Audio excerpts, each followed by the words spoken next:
All right, today I'm going on a rant because there's something that is keeping so many home service business owners small, and they're doing it in the name of efficiency, trying to save money, and it is keeping their business from growing. Yesterday, I was talking to a business owner that was doing $150,000 in revenue, and he had a landscaping business. And he had read the book, Copy and Paste Millionaire, where I talk about delegating the business in the order of least leverage. In other words, first I'm going to delegate admin tasks, and after that I will then delegate my operations task, doing the work, and then I'll delegate sales. And so he was like, I gotta delegate admin. So what did he do? He went out and he got a VA, all right, virtual assistant.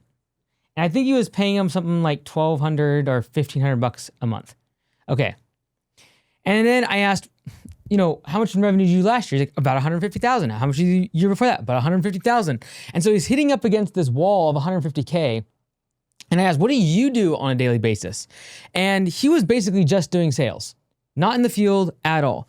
And so the part that he missed was also in the book. I say that up until you're doing $750,000 in annual revenue, the profitability of the business is almost always determined by how much revenue the owner or general manager actually produces. In other words, them doing operations, being on the truck.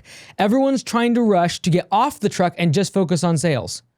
And because of that, they jump off the truck at $300,000, $400,000, in this case, $150,000 in annual revenue. And in doing that, starve the business of all profits. Because if you just look at a $300,000 business, okay, if you as the owner or the general manager are producing, let's call it $120,000 of labor revenue, there's a good chance that that equals your profit margin. So if you produce $120,000 in labor revenue, that's probably about what you're going to profit on a $300,000 business where you're the owner operator and you're out in the field producing labor revenue throughout the entire day. So what happens is people are like, I'm gonna grow a big business. I'm gonna work on my business instead of in it. So what do? They get rid of them producing labor revenue and all of a sudden aren't making any money. And so what this business owner had done was hire a VA. Now I agree that even as you're growing from 150,000 to 750,000, the first thing I want to do is delegate admin. The things in the office, like answering the phone, answering email, doing your QuickBooks and running payroll, all these are admin related tasks that should be done by someone other than you as the owner. Because at the very least, if I can pay them, I don't care if I have to pay them $30 an hour. If I can go make $100 an hour doing operations, I would make that trade every single day of the week. The problem is most people try to get out of operations too soon and move up to sales, and then they lose all the profits in the business. But I want to rewind, because this rant is actually not about people getting out of the business too soon. It's about the fact that I actually think getting a VA or getting some part-time help in the office at 150K is not a bad idea. It's going to be the thing that allows you to get to $750,000 is by you focusing on operations and delegating admin. But what I think he made a mistake in, and what I think many home service business owners make mistakes in, is they go cheap admin. Because they look at admin as an expense. And so he went cheap, he went remote, and paid someone about $1,200 a month to do all of his admin. The problem was, when I asked him what he was doing on a daily basis, he said, I am managing my operations manager, and I am managing my admin that I pay overseas. And I realized that there was a huge skill gap because he went really cheap on his admin person and his operations person, and therefore at $150,000 in annual revenue had to be full-time managing those people. Everyone goes after cheap admin because they think they're an expense. And on paper, yes, they are an overhead expense. But if you go cheap on admin and you immediately go overseas, or like, I'm just gonna do remote, immediately you could potentially be spending more time managing them than just doing more work out in the field.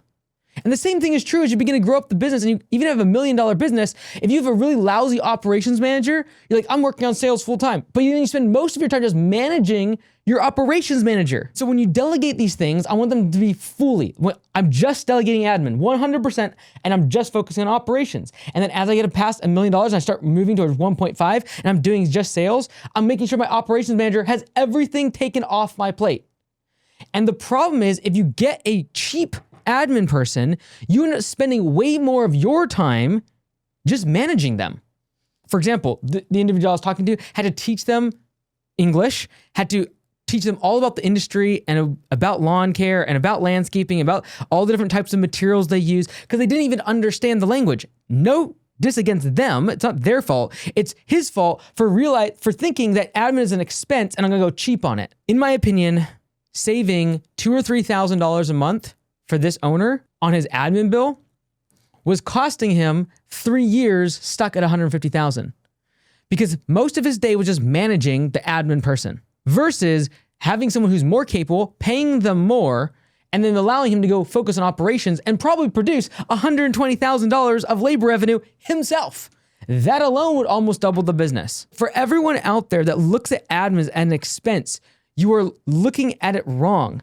And I think that when I go back and I look at what people get out of the Copy and Paste Millionaire, which I rewrote the thing 9 times, but as I hear from people as they read it, they constantly look at admin as an expense to cut, because I talk about trying to get under 15% of your revenue and ideally under 10% of your revenue in the form of all admin related expenses, including your rent, your utilities, any sort of lease that you have, all the wages for your admin. Everyone does race to the bottom to cut prices, but they forget that by trying to save themselves $1,000 or $2,000 a month, they're potentially handicapping the business from growth, because the owner or the general manager has to constantly manage the person they just delegated something to.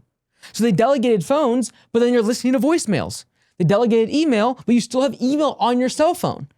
And so I think that the vast majority of home service business owners would be better served to pay more when they delegate things in order to be able to not have to constantly be micromanaging or double checking or managing the person you just hired to be the manager. When I look at admin as in general, there's sort of different layers here. You kind of break it into 3. You could break it down to a lot more. But I kind of look at it as we have, the worst possible is voicemail. Someone like calling in, they hit your voicemail. I don't want that. So there's 3 levels above this you can go, and they get more expensive as you move to the right. So first off, we can do AI. And this is the craze. Everyone's like, I'm gonna automate everything and everyone's gonna call in and everything's gonna be automated. I promise you that you will spend more time trying to hack together code or try to work with AI tools or duplicate work that AI creates if they're doing like voicemail transcriptions, or lost leads that you don't even know about, or people that hit AI and they leave. And trust me, that's about 25 to 30% of people will not talk to AI. Once they know it's an AI agent, they will be mad. So you're losing those people, but let's just assume you're like, I wanna be super efficient. Great. If you increased your leads by 25 to 30%, what would that do for your business? Is that worth paying an extra couple $1,000s per month to get the phone answered? And so people are cutting $1,000, $2,000, like, I gotta cut up my admin expense. And then they're allowing something like AI to step in for a few $100s a month and take care of it.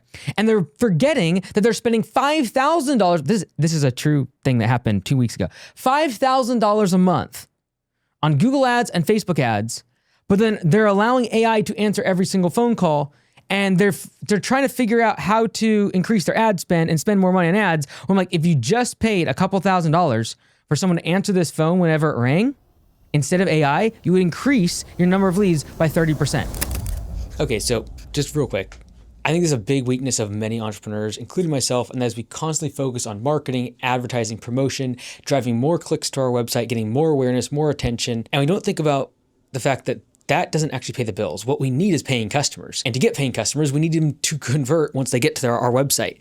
And so at Home Service Web Design, the thing that we really focus on is getting more leads, not driving more traffic, not spending thousands of dollars on advertising to a site that might get, say, 1% conversion. If we can just get that to 2% or 3% conversion, we would double or triple the amount of leads without spending a single extra dollar on advertising. And so if you need help, go to homeservicewebdesign.com/call. You can book a call with my team. It's completely free, 15 minutes, and we'll just tell you if it's worth working with us, or at least give you some consultation in terms of optimizing your conversion rate so you're not flushing down the toilet thousands of dollars every single month on advertising. I'm like, if you just paid a couple $1,000s for someone to answer this phone whenever it rang, instead of AI, you would increase your number of leads by 30%. Not only would you increase the number of leads, you would increase the likelihood of upselling them, because people will be much more inclined to get an upsell from a human than AI. And you'll increase the customer satisfaction, because across the board, when people talk to AI versus a human, they would rather talk to a human. across the board. There's like 10 or 20% that would rather talk to AI, and awesome. You can have them as a customer, but we have made this mistake, and that was we moved years ago, back in 2022, too soon to AI and forgot about the fact that there's 20 to 30% of people that will just not want to be a lead. And the people who do become leads are less likely to have an upsell. And so the next step up from this, if you're moving up the continuum in terms of cost of admin, is going to be a contractor or some sort of overseas 1099. The 1099, I'm going to put /overseas. Okay, at least now we have a human. The trouble I have with this one, and there's pros and cons to every single one. There's either cost, there's trade-offs for every single one. But for this one, the challenging part is going to be the fact that I have to manage them way more. Way more Zoom calls, screen recording, tracking clicks, educating them on English, educating them on how things are done here, etc. Way more management, okay? For AI, I think we can say customer friction, because some people don't like it. And they're less likely to upsell. Okay, we move up the continuum, because this is better. At least you have a human. At least there's someone that can be doing things. You're not spending your time trying to hack together some code that checks QuickBooks and then like brings the numbers over here, and all of a sudden you're paying more money in AI credits than just like having someone do the work in 5 minutes. And it boggles my mind that people in lawn care and landscaping are trying to hack together software when it's like, you're spending 10 hours a week doing something that takes 30 minutes per week. This makes no sense. I think the vast majority of us would just be better off focusing on the few things we're good at and making more money versus trying to save pennies on things like software or our admin person or even our rent or our insurance. People are chasing pennies and they're skipping over the fact that doing so is keeping their business plateaued. And so if you want to grow a business, you will spend more money on things like admin. You will spend more money on getting a good operations manager that you don't have to micromanage. All right, let's continue up the chain here. The next step here is going to be in person, or if you are remote, that's fine, but you're going to be W-2. So this is an employee. You're going to pay taxes. You're probably going to have pay him benefits. You're going to pay him overtime, but this one's going to be the most expensive. Okay, so this is the cost one. So all of these, AI, 1099 overseas, or in-person W-2 is going to have a downside. For AI, customer friction. For 1099 and overseas folks, you're going to have way more management. And this one could actually end up costing you more than this one because your time is the most valuable thing in the organization. If you're the owner and you could go out and do work out in the field, your time is worth $80, $90, $100 an hour. If you're a larger business, like $1 million plus, and you're being brought into managing these 1099s or overseas folks, you're likely burning $200 an hour. And yet you're like, oh no, I'm going to save money for my in-person. And I don't have to get an in-person office. I don't have to get, again, you are tripping over pennies and therefore causing the business to plateau. And so do I encourage everyone to have an in-person W-2? No, but realize that this is an investment. And so if I spend, going from voicemail, free by the way, if you have your cell phone, it's free. AI, let's call it $300-400 a month. You can get an AI assistant, can be answering phone calls, taking some things off of your plate. Not like a lot of stuff, but like they can't like run payroll for you yet, but like it can absolutely answer a call and take some lead information. There's gonna be some customer friction. However, if I wanna upgrade, maybe it's gonna cost me $1,500, $2,000 a month to get a 1099 or an overseas person, maybe part-time. I'm not opposed to these things, by the way. You might start here and be able to move up the chain as the business grows, but realize that this is gonna cost you 3 to 4 times as much as AI. And then if you make another upgrade to in-person or W-2, probably another 3 to 4 times increase in cost because you might need an office space if they're in person. W-2, immediately 30% more on taxes. And the fact that you're gonna have to abide by labor laws and overtime laws. And so it's very possible that this now costs you $4,000 or $5,000 easily by the time you take someone's wages, taxes, benefits, and if you have to pay for any sort of lease or office space or their computers. So this is the continuum, and I would encourage you, if you're currently plateauing in your business, whether it be $150,000 or $750,000 or $1 million, ask yourself, are you skimping on admin, operations, or sales? Are you cutting corners and you are trying to save pennies by spending nickels? And nickels in this case is usually your time.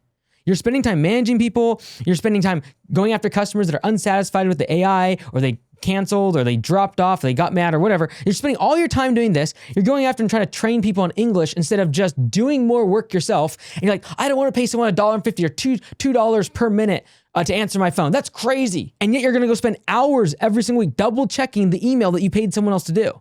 You're going to double check all of the voicemails and all the phone calls, and you're going to keep it on your cell phone after hiring someone else to do it. So recently there was another post I saw from Marco. Marco's inside of Augusta Lawn Care.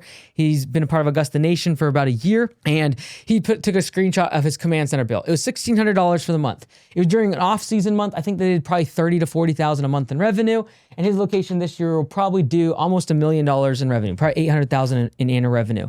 But their monthly bill during the off-season was $1,600 at Command Center. Command Center is where we charge the owners of Augusta Lawn Care on a permanent basis to do their admin. We have in-person, we have people overseas, we have people locally in the US. We have all of these. We use all of these. Again, I'm not saying any of these are good or bad. They're useful in certain scenarios and for certain tasks. And so we use all of these. But he paid $1,600 a month. The difference in mentality, though, is he screenshot that as a positive thing. I see people posting that they're paying $1,600, and that's crazy. That's insane. This is horrible. And they're looking at it as an expense instead of the thing that allows them to be able to focus on higher leverage tasks in the business. So by you hiring an agency to do your ads, is it dumb to pay $500 or $1,000? Yeah, it stinks. I don't want to spend that money. It's straight overhead. But by doing that, you don't tinker around your Facebook ads and your Google ads for hours every single week, or accidentally spend a whole bunch of money retargeting the wrong audience in the wrong service area. Like, that's a waste of money and it's a waste of time. And if you just spent that time doing the work at a small business, and at a larger business, spent time doing sales, and in even a larger business, recruiting people to be managers, if you just spent your time doing that task, your business would grow.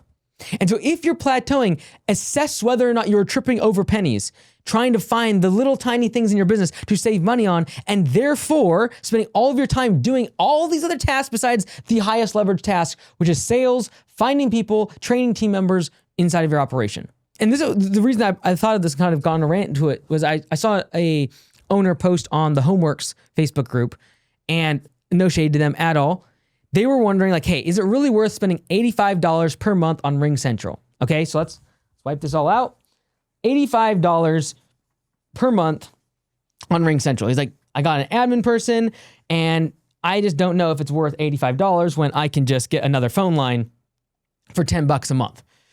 So we got $85 per month for Ring Central. Now, by having Ring Central or any sort of other phone service, you're likely able to spend more of your time doing operations instead of worrying about your phone ringing, about routing calls between the office and you, having all these rules set up, versus just having Ring Central where it's not on your phone, you don't think about it, and you spend more time out doing operations and selling more jobs. That $85 is likely, like 1 hour of revenue?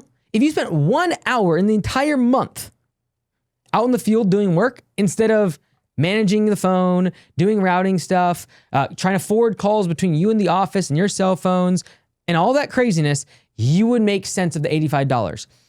Now, as a stress test, let me be clear. At Command Center, we pay $300 to $400 per agent, and this has been higher, by the way. We've had almost $500. We have some economies of scale as we get 60, 70, 80 people in the office. We've been able to negotiate with some of these vendors as an enterprise client. But we now spend over $300, almost $400 per month per agent on just software.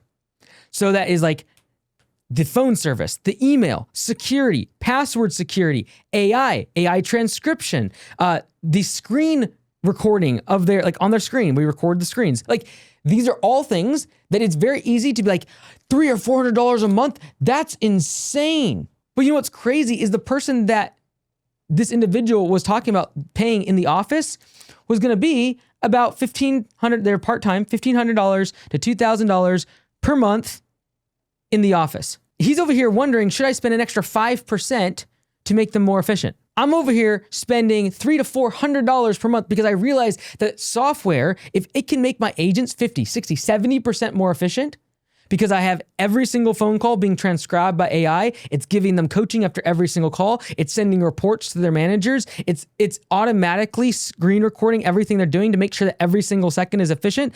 These are all the little things that I know I'm happy to invest. And is that fun to spend $300 to $400 times 60 to 70 per month? No, it's not fun.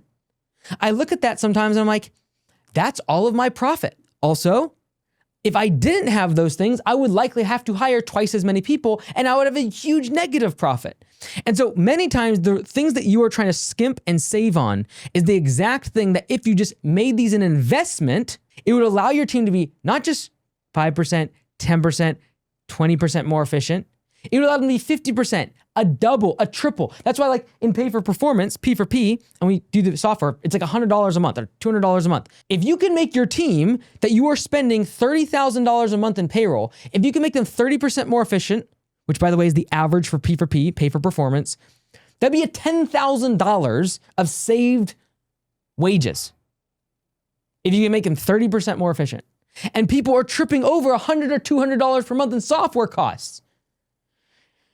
And so I say all of this just to remind you that the constraint to growing your business is likely not on your expense list.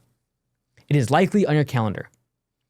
And because we are constantly looking at our expense list and looking at every little penny and skimping and squeezing it, because we spend our time doing that and our calendar now has spent time towards that defensive action instead of the offensive action of growing the team, training the team, doing more sales, strategically leading the business, that's why we stop growing. Not because we don't have enough leads, not because we can't find employees, because our calendar is out of whack. And our calendar is out of whack because we're skimping and trying to save. And that mentality of skimping and saving has served you well in the past. It's the thing that got you from being able to make it at your minimum wage job when you're first getting started, you dropped out of college. It has served you well in the past to skimp and save and watch every penny. And as you grow a business, that exact same thing that served you well holds you back from growth because you stay so defensive in your mind instead of being offensive and focusing on things that actually allow the business to grow. And then you beat your head up against the wall wondering, why can't I grow this business?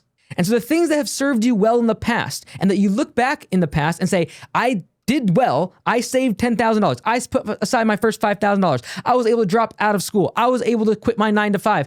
And the thing that served you well in the past is currently holding you back. The thing of saving every penny, looking at admin as an expense, looking at the cost of your operations manager as an expense, looking at the profit sharing that you give to your team as an expense is what's holding you back. And if you just took what money you now have and deployed it towards freeing up your calendar, and if you got to pay $40, $50 an hour for a great operations person, if you got to pay $25, $30 an hour for a great admin person, that's a steal of a deal so you can focus on sales. And when you have to fight a salesperson, $70 an hour, $80 an hour, because they're high performing and I'm giving them a profit sharing and I'm giving them bonuses and I'm giving them a rev share, super worth it when you're building a $2, $3, $4, $5 million business. And so instead of skimping and saving, ask yourself, how can I take money, this tangible piece of paper that means absolutely nothing, and exchange it for time so I can focus on higher leverage tasks in the business. If you do that, it'll serve you well and you'll grow your business more.